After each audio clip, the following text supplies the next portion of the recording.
How's it going, Jack Tackers, and welcome back to another video for you guys. Today, I'm going to be going over all of the movies I watched in May of 2023. And of course, I used to do this series all the time, going over all the movies I watched in a particular month. And I used to talk about movies and TV shows, but I'm strictly going to be talking about movies just because, well, I pretty much review every TV show I watch on the channel, so there you guys go. But a lot of the movies that I saw this month, I wasn't able to review, and I'm not just counting 2023 releases, talking about all the movies throughout the various years. So yeah, without further ado, let's just jump on into this, starting off with the first movie I watched was Chicken Little. And I actually rewatched this movie. I had seen it multiple times as a kid, and I'm currently going through like all the Disney animated films, getting pretty close because this one came out in 2005, so I'm catching up. And I wanted to give this one another rewatch because, yeah, it had been a while since I'd seen it. And honestly, I really like it. I know some people think it's like one of the worst Disney animated films out there, but I think it's pretty fun for some reason. It's got like a good balance of kind of wholesome small town energy with like some of the baseball scenes in here. And then it's like an alien invasion movie as well, which is really crazy. But I don't know, it's kind of fun for some reason. I found a lot of enjoyment from this rewatch, and it gave me a lot of nostalgia, so yeah. Next we have the Super Mario Bros. Movie. Now, I did a whole review for this movie, so I'm not going to be talking about it too much, but yeah, it's I liked it. I'm not like the biggest Mario fan out there, but I've played some of the games, on the Wii and the DS and whatever. So it was just really cool to see this movie actually come to fruition after being in development, I feel like, for such a long time.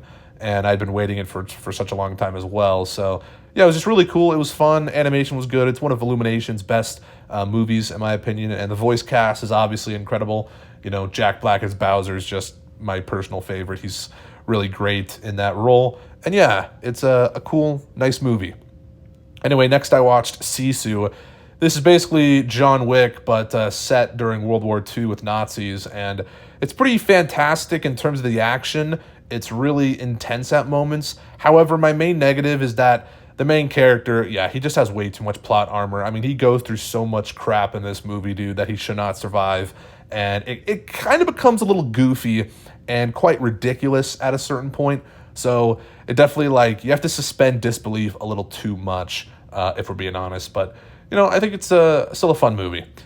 Anyway, next I saw Air, finally. This is a movie I've been wanting to see for such a long time, and finally got around to checking it out, and it's pretty good. It didn't blow me away or anything, but it's a nice, kind of motivational, inspiring movie, obviously about Air Jordans and the creation of that shoe. And Ben Affleck does a great job at directing. You have Matt Damon and Jason Bateman in here as well. They're fantastic. I really enjoy their performances, and it's a funny movie and just kind of lighthearted overall. And yeah, it gets the job done. You know what I mean? It's a sweet movie, I guess you could say. Anyways, next I watched The Son, a movie I had been wanting to see since I saw the trailer for it. It's about this son who has a bit of a mental health crisis, and his dad, Hugh Jackman, which Hugh Jackman's just great in this movie, is trying to kind of help his son through the process. And I don't want to spoil it, but yeah, it's pretty dark at times and very dramatic. And I don't think a lot of people actually liked this movie, but I thought it was pretty damn great. Yeah, Hugh Jackman was great in it. And of course, you have Laura Dern in here as well. She's fantastic, even though she's not in the movie as much as I would have hoped, but she's solid. And yeah, I thought it was good. I don't know. I liked it. Anyways, next I watched The Meg. Because why not? I mean, The Meg 2 is coming out this year, and I saw the trailer for that before ever watching this movie. And I don't know, The Meg 2 looks amazing, so I had to watch the first one. And the first one's fine. It's really, it's a fun enough shark movie with, Jason Statham as the funny badass. And it was, all you could really ask for. I do think some of the humor falls flat in the movie, and some of the attempts at making things a bit more emotional between the characters, it's just kind of, I don't know. It's just like, come on, just give me shark action. And it gives you plenty of that, which is a good thing. But yeah, it was all right. I didn't think it was amazing, but it was a decent enough time. Anyways, next I watched Game Night, one of the best movies I watched this month. The more I think about it, the more I just absolutely love it. It was really freaking good. And Yeah, like I said, the more I think about it, the more I'm just like, damn, that was really solid. I mean, this is the one with Jason Bateman, and Jesse Plemons is a scene stealer in this for sure. He's one of the funniest characters in the movie, and oh my gosh, he's like, yeah, the best character in the movie, I think. But yeah, it's just a really clever movie. There's a lot of thought put into this, I feel like. It's one of the best comedies in recent years. It came out in 2018, but yeah, definitely one of the best comedies in recent years. A lot of people say that, but I mean, they say it for a good reason. It really is like a entertaining movie, and there was never really like a dull moment. It's also, I feel like, a very rewatchable movie. I've only seen it once, but I just really do feel like I could see myself revisiting this one quite a lot. So there you go. Anyways, next I saw Reality. This was the new HBO original movie with Sydney Sweeney, and it's based off a true story. And I think it's really well crafted overall. It basically takes place in one room the entire movie, and I think the performances are all really damn stellar. You have Sydney Sweeney in here, of course, as I previously mentioned, as the main lead. She's great, and also Josh Hamilton. He's plays like an FBI agent. He's really, really good.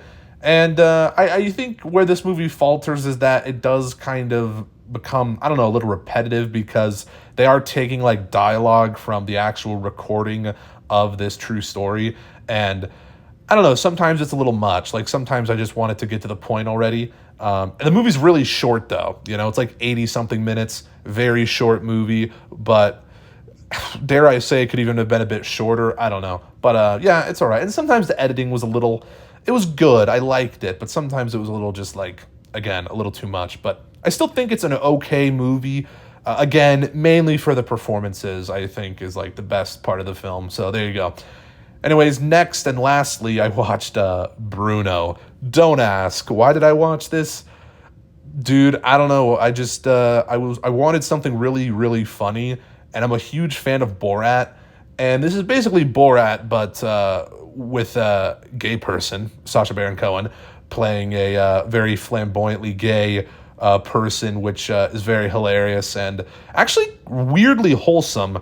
The movie says a lot about just, you know, how people view, you know, the LGBT community, I guess, in the United States. And it's kind of, it's very interesting. It's actually, the comedy in this movie serves a purpose, even though it's absolutely insane.